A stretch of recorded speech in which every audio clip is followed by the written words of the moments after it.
Siapa nih di sini yang udah enak banget dengerin brandingan si A, founder startup X, yang katanya anak tukang bangunan, hidupnya susah, bla bla bla. Atau si B, anak kampung yang sekolahnya nggak selesai, sekarang berhasil bikin startup Z. Pertanyaannya, emang kenapa sih latar belakang anak kampung, orang kecil, anak orang susah, itu tuh jadi jualan buat brandingan? Apa karena startupnya udah nggak punya apa-apa buat dijual?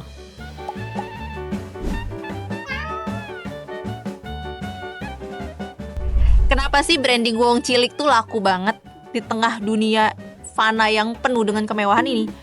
Keberadaan orang biasa yang sederhana itu berarti banget. Coba deh lu perhatiin.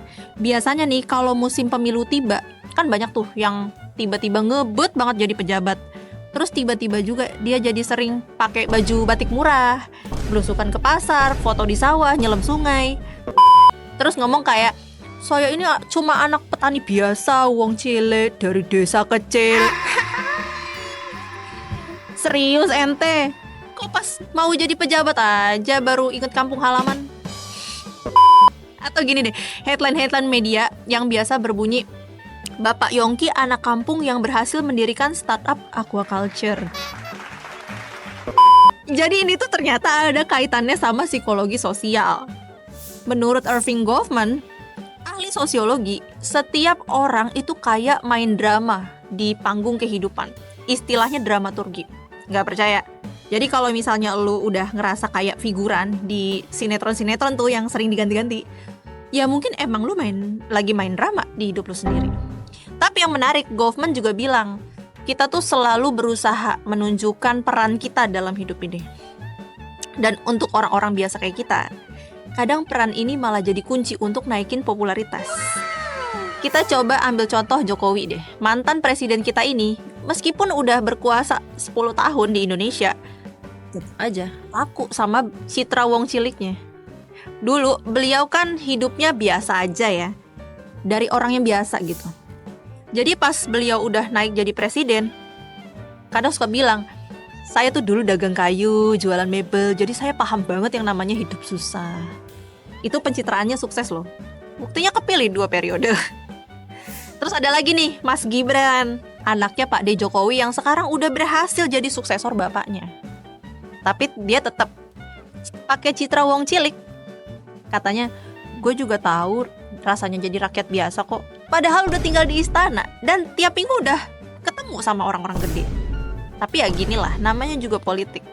Harus tetap merakyat kan, biar kelihatan pro rakyat. Politik itu soal angka ya.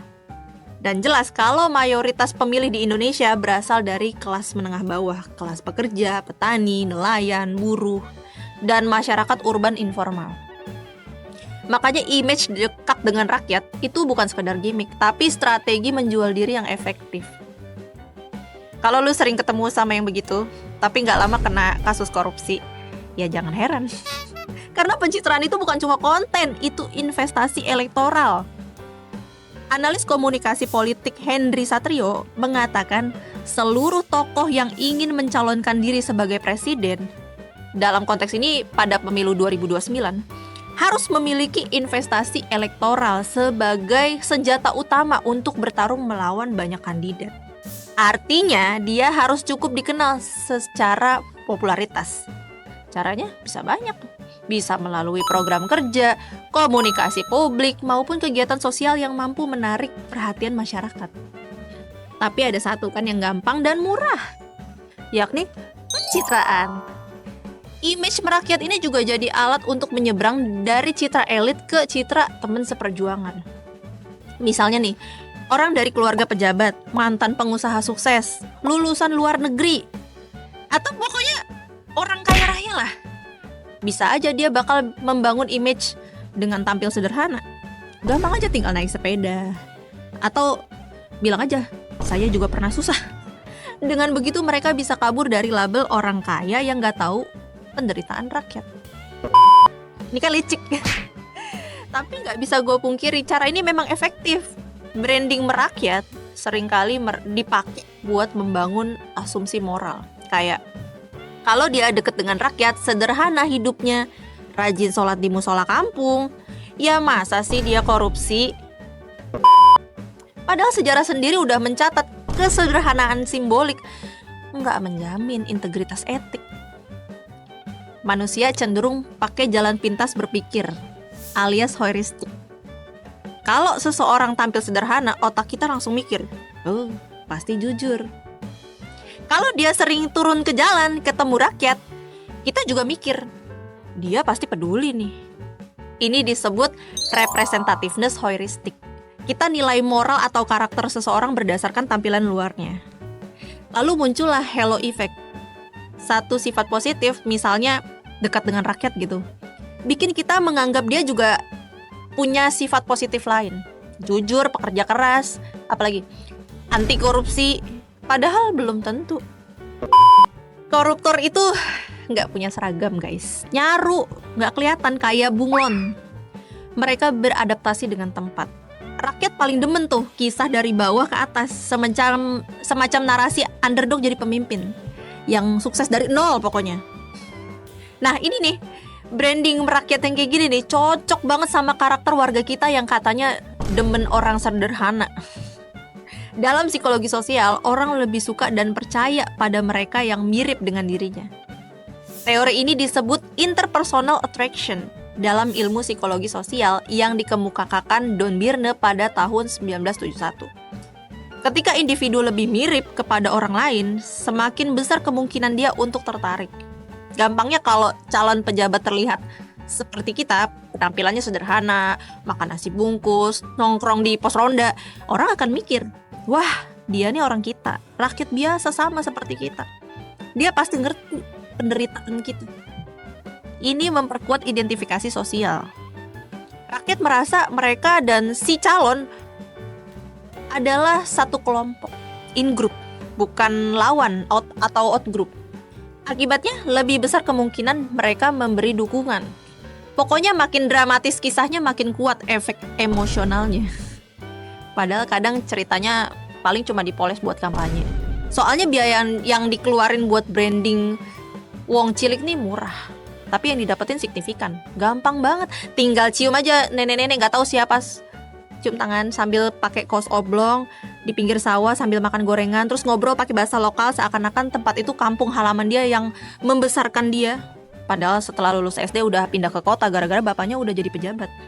Anjay, udah menang 60% suara tuh. Emangnya image merakyat masih laku sampai sekarang? Masih kayaknya. Sebenarnya merakyat yang diinginkan rakyat itu ya yang memikirkan nasib rakyat, bukan cuma acting. Tapi kenapa metodenya masih laku?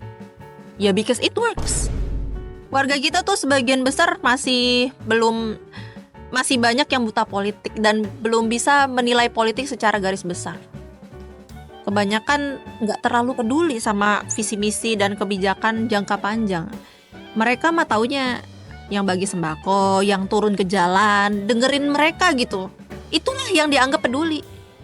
Mungkin karena dari kecil kita cuma diajarin menghafal ya, bukan menganalisis. Jadi tuh kita nggak terbiasa tuh berpikir kritis dan cenderung menerima apa adanya. Ya sebenarnya itu nggak salah juga ya, nggak sepenuhnya salah. Karena dua-duanya sama-sama diuntungkan. Rakyat merasa diperhatiin, si calon penguasa ini dapat suara juga. Ya gue rasa sekarang rakyat udah pada pinter lah ya Mursfem. Kita udah bisa menilai mana yang beneran personal branding dengan segudang prestasi sama yang cuma pencitraan doang. Kita bukan anti orang sederhana, kita lebih anti kemunafikan. Kalau merakyatnya cuma pas nyalon, itu mah bukan kejujuran, itu mah marketing murahan, gak zaman.